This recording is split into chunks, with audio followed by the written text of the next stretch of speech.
I just got robbed. I mean, that's the sentiment. And I can't even express it with the kind of frustration that I'm feeling in the market.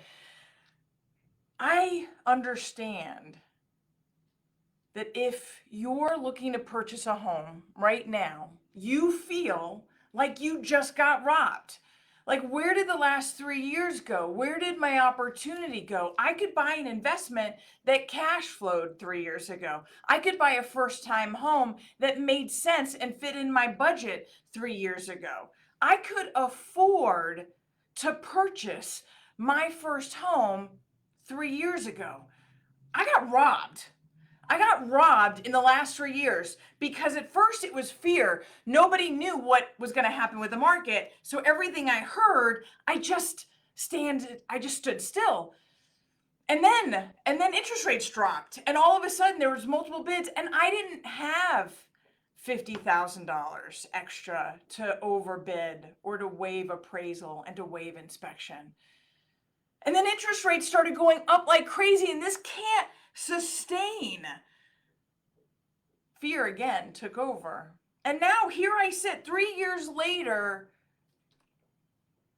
and I got robbed. I've been sitting in my apartment, right? Waiting for the right time. Sitting in a rental, waiting for the right time, or sitting even in my home, waiting to purchase an investment, waiting for the right time. The waiting, at what point is it over? I have this conversation almost daily. And so I feel what you feel. I hear what you're saying. But I want to tell you, you didn't get robbed. Circumstances changed tremendously. Nobody saw this coming. If you owned real estate 3-4 years ago, you made out like a bandit, but could you plan that? Can you really be mad that it wasn't you? Did you get robbed? It makes it so personal. And then you just get mad. And when you get mad, you don't take action. So you just sit there and you wait. I don't know what for.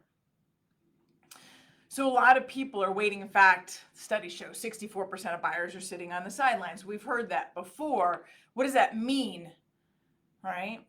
1 in 5 millennials think they can no longer afford a home. What does that mean to you? It means that I feel safe in numbers because they're waiting too, right? Because we all got robbed. We did.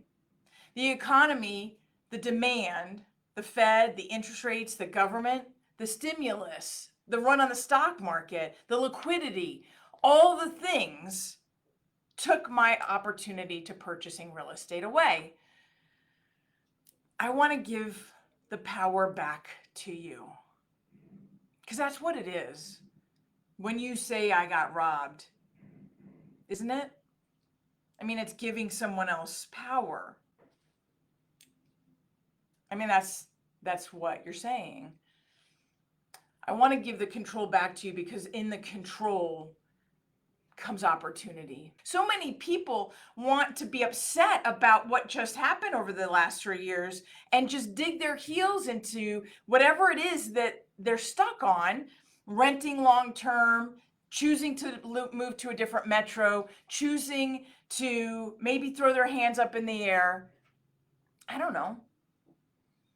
I want to give the power back to you. I want to give you some numbers that might provide clarity and opportunity. I want you to say, if not now, when? How do I get from here to there? And maybe it's not today, right? But I actually want to show you a few numbers where Realtor.com just came out with a report talking about the first week in October. And this is actually year over year. So we're heading back towards more normals, right? Our seasonal normals are actually starting to go back into effect. They're just way lower than usual. Transaction counts are way lower. Buyer demand is way lower. Active listings are way lower because the entire market has been sucked out with high interest rates and fear. Headline fear. whether you're reading it, listening to it. Real estate isn't the only answer. It just happens to be one of the best ones, and one of the ones that I believe in so deeply because I know it took me from a place of fear to a place of abundance, to a place of owning real estate that will take me into retirement, helping others do the same. I want to give it all away because I want you to have it too. So Realtor.com put out a report saying that the first week of October is the best time to buy. Why? It doesn't feel like it. It doesn't feel like it. Ah! It doesn't. It doesn't. I get that. I want to throw out some stats. So Realtor.com said nationally that the active listings the first week of October versus the first week of the year, right? You're talking about the dead of winter, January 1st. Where did we come over the course of the year? Their expectations is that active listings will be 17% higher. Would it surprise you that here in the Denver metro, active listings will be 66% higher? We had just over 4,000 homes on our active listings in January. It was hollow. Hello, is any listings there? And now we have just over 6,000. So it's 66% more listings today. Talk about opportunities. But this is coming off the bottom. It's a big percentage when the numbers are small.